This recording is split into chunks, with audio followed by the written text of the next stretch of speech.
Hi, this is Steve Rigolosi, and tonight on Forgotten Mysteries, I have for you The Abduction by Dolores Hitchens.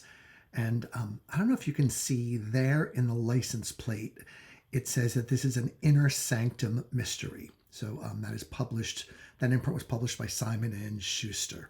And really love these minimalist, basically one or two color jacket designs. The pinkish is very striking, and then the silhouette of the kidnap car with the kidnappees in it is I just think very, very striking. I like the cover a lot. Also, I know a lot of you guys like when I talk a little bit about publishing lore, so I just wanted to show you the end papers of the book with that little reader man. I don't know if you can see him there. He looks like a little Martian holding a book. He was the mascot for the Inner Sanctum books, which you can see there. I'm sorry about the glare. That's the best that I can do. Notice Hitchens' name on the spine. It's quite large. And usually, the better known the author, or the more best-selling the author, the larger their name will be, the more real estate it will take on the book jacket. In fact, I used to teach a course in publishing, an introductory publishing course, and my students would love this. I would bring in Mary Higgins Clark's first 6 books, and we would look at the covers one at a time. And with each cover, the name Mary Higgins Clark got bigger and bigger and bigger and bigger until it was basically the whole cover, but with the title in much smaller type down below. So yes, it's publishing, it's not Hollywood, but there is star power. And Hitchens' name here, I think, points to the fact that she was a well-known and well-respected mystery writer. She wrote several dozen books under several different pseudonyms. Probably the most famous pseudonym is D.B. Olsen, O-L-S-E-N, and she had a series character there named Rachel Murdock. I wrote it down so I didn't forget it. And those are probably among the earliest cat mysteries, which is like a whole subgenre these days. But she also wrote a lot of one-off standalone books, and they were well received. My own experience with her is that, I think probably all readers go about acquiring books or figuring out what they want to read in different ways. For me, I think with so many, there's nothing like wandering around a used bookstore or a combined new and used bookstore and seeing what grabs me, flipping through the pages, reading the first page, reading the flap copy, talking with the booksellers, if they have any experience with the particular writer. And the first book I ever picked up by Hitchens was called Stairway to an Empty Room. I had no idea who Dolores Hitchens was, but I picked it up. There was just something about it that grabbed me. I finished it and I thought, wow, that was really good. The next time I see a Hitchens book, I'm going to buy it. So fast forward a couple of years and I see a book of hers titled The Watcher for sale in a used bookstore. And I think, oh, here's my chance for more Dolores. And that book was terrific too. So when I saw The Abductor, I could not resist. And I'll admit, I don't know why. I kind of like kidnapping plots. Everything from The Ransom of Red Chief, by O. Henry, that classic comic tale of a kidnapping, through these really hardcore suspense novels. There are so many different types of people to kidnap, right? There's children, and there's adults, and there's wealthy executives, and there's the spouses of high-powered people. I read a book by Marilyn Sharp, her name was, and she wrote a book called Sunflower. I want to say this was in the 70s, and that was about the kidnapping of the president's daughter. So a tried and true mystery plot, which I usually tend to like. Writers often do very interesting things with them. And that is the case for this book now. Before we get into it, I'll talk a little bit about Dolores Hitchens, but I don't really have a lot of information other than she was an American. She was born in Texas and seems to have spent most of her life between Texas and California, died in California, and has these, has these 3 or so dozen books to her credit, some of which were co-authored with her husband, Bert Hitchens. And she wrote not only mystery and suspense, that was really her mainstay, but she also tried her hand at Westerns too. The really, I guess, funny, interesting thing about her is this is her full name. I had to write it down because there was no way I could remember this. Her name was Julia Clara Catherine Maria Dolores Robin Norton Burke Olsen Hitchens.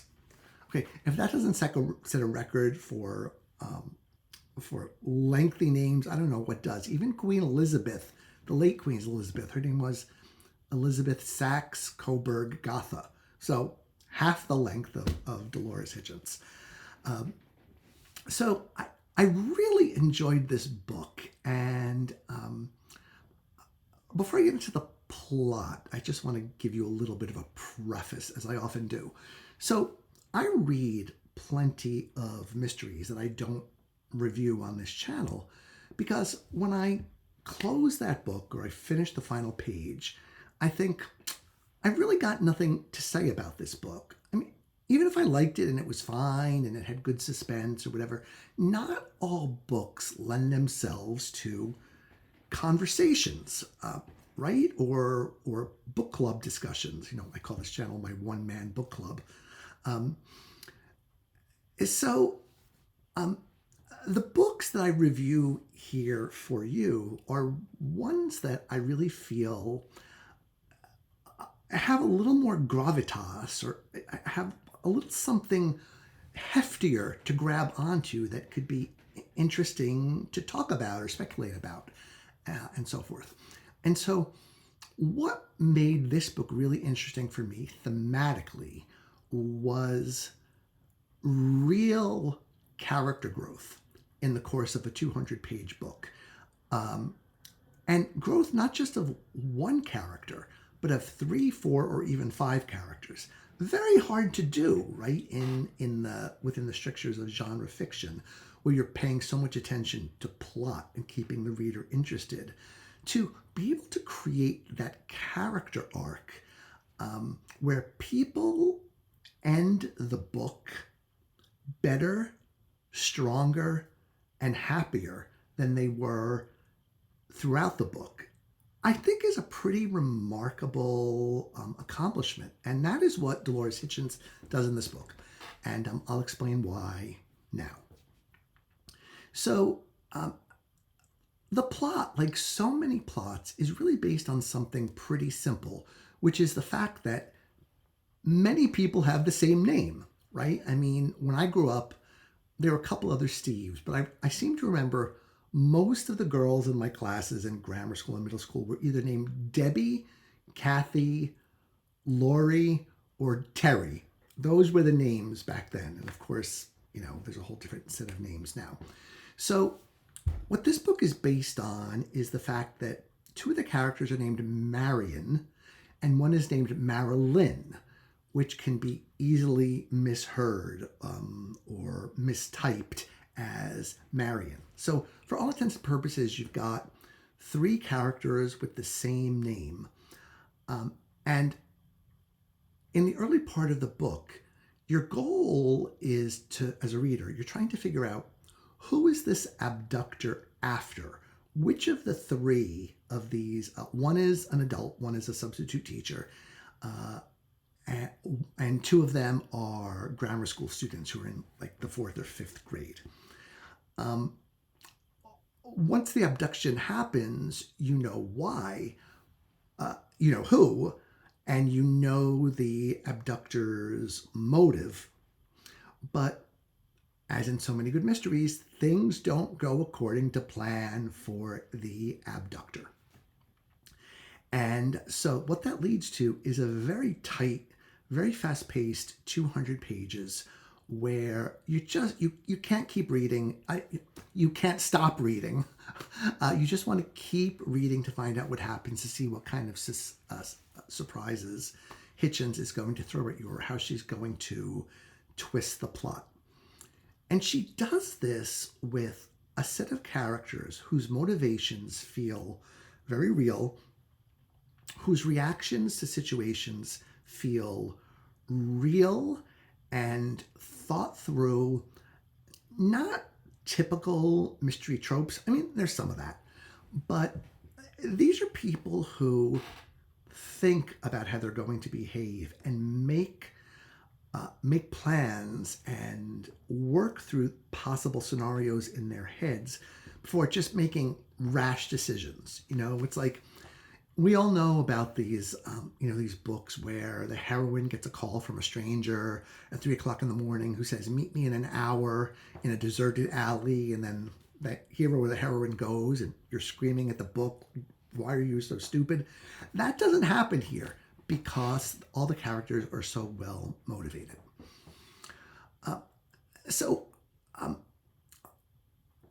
It's a kidnapping story, and the goal is to get the kidnapped girl back into her family type situation.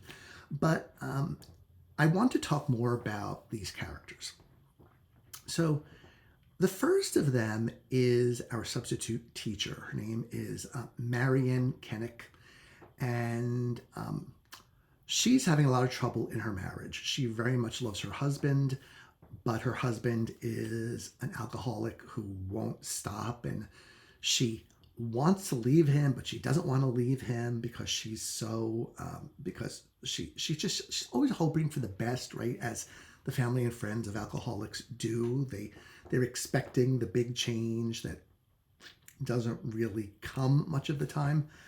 And so she starts out as a little bit of a she's sympathetic, but she's kind of lacking in backbone. She can't quite figure out what she wants. She acts out a little bit in her marriage because of her husband's behavior. I guess it's kind of an immature revenge thing. But once she gets sucked into this plot, she is all about taking care of the kidnapped child and trying to get them out of this situation. And she really uses her smarts. And by the end of the book, she is a different woman. She's much more confident. She knows what she wants for her husband. She knows what she wants for her life, and she knows what she's going to have to do to make things happen. The same is true for her husband, who is sort of an unrepentant alcoholic, always promising but never happening. Through the process of his wife getting married, he looks more deeply at himself and at their marriage and the love that they have. And that is what finally gets him to say, I'm going to get this problem under control. Which felt very real to me. When you feel like you are about to lose or have come this close to losing the most important person in your life because of your own behavior, that's an epiphany that can really be life-changing. The other characters here are the mother of the kidnapped child is, for lack of a better term, she's a bit of a flibberty gibbet. She is a single mother, and she has this really adorable daughter, Marion, but she's dating and is about to marry this man, Tommy, who's kind of a slick, kind of no good Nick, although he's got some money. And he says to this woman, Betty, listen, let's get married. Let's move to Denver. My father will set me up in business, but I don't want your kid. So we're going to stick her in a 12-month-a-year boarding school, and that's going to be it. Basically, choose me or her.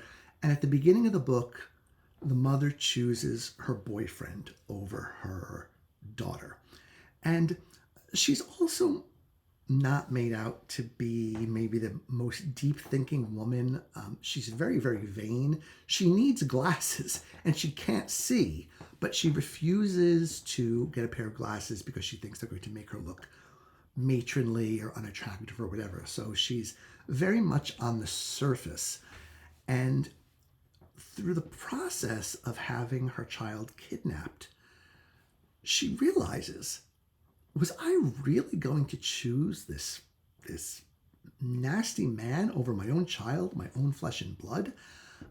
And she realizes the error of her ways before she makes the worst mistake of her life. And the scene where she basically tells her fiance to get lost is very memorable because she has completed her character arc. So you've got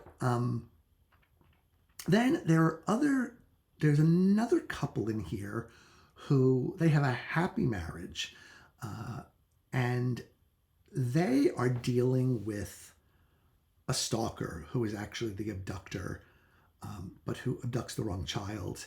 And they have a good solid marriage to begin with. But of course, parents who have their children abducted, can become crazed.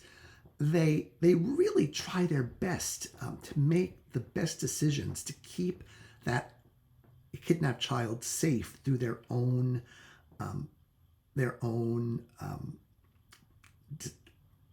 decisions. They think before they act. But even though they're good intentioned, by the end of the book, they realize that they have made some mistakes. And rather than just say to themselves or each other, well, it was a stressful situation and we're just going to forgive ourselves, which, of course, we have to forgive ourselves for, bad mistakes we've made. I mean, otherwise, how are we going to go on with our life? But they can look back on what happened and say, this is where we made a mistake, and this was where we thought wrong, and we thought we were doing the right thing, but maybe we weren't. So even they journey along a path of self-awareness. So the whole book, while it's ostensibly about an abduction and an abductor who is, just your typical stalky, revenge-seeking creep, it becomes a novel that really feels just much richer and much deeper. And there's a real feeling, or there was for me, of satisfaction. When I turned that last page, I felt like, I had watched a really good film or read a really good literary novel where character was as important as plot. Now, this is not to say that I don't think character and plot, are treated well in many mysteries, because they are, but it just struck me here. And I think it might have been one of the reasons why Dolores Hitchens was so well regarded. She's not a flashy writer. She's concise, which I love. She doesn't overstay her welcome, which I love. She makes her plot twisty and turny. It's not linear. She's constantly throwing new things at you. So she was an excellent plotter, and she created characters that I really cared about. And I thought by the end of this book, wow, I really wish I had been able to have lunch with Dolores Hitchens, because she just seems like a really cool lady. So that's what I've got for you tonight. I've got The Abductor by Dolores Hitchens, from the Inner Sanctum mystery imprint of Simon & Schuster. And I guess I won't overstay my welcome, except to say, I always like to have a little coda in these videos. Some people watch them, some people don't. I have to say, I am, I'm not some big web guy, right? I'm not trying to get 10,000 likes on my channel. I do it really as a hobby, and I'm very grateful to those of you who watch the videos and comment. It's just a way for me to continue the conversation, and I really appreciate that. But what I have to say is, I really have not figured out which books the YouTube-verse will be more interested in versus less interested in. Like, so sometimes I'll post a video and I'll think, well, this is a pretty well-known writer with maybe a secondary book. And I'll think, well, this video is going to get a lot of hits. And it doesn't. And then I'll publish a video about a writer I had never heard of and a book I had never heard of before I got my hands on it. And I get hundreds of watches. I don't know. I think this whole reading thing is such a crapshoot, and so many people, everybody has different tastes, and I'm just happy that these videos can overlap with some people's tastes some of the time. If they overlapped with nobody's taste any of the time, then I'd be in trouble. But I'm always interested to see what videos are the most popular. And I think the most views I have on any of my videos is for a Charlie Chan book that I reviewed called, oh God, am I going to forget it now? It'll come to me. Keeper of the Keys. Keeper of the Keys. And then there was another book by Priestley called Salt is Leaving, which I didn't really like it. I didn't give a good review to, but it's got, a lot of reviews, compared to other videos on this channel. So I'll go on reading what I like, and I'll go on sharing with you what I like, and occasionally books that I don't like, because it's always good to kind of warn people that maybe a certain book isn't worth as much of your time as other books. And again, I close by saying thank you and good night, and I will be back next time.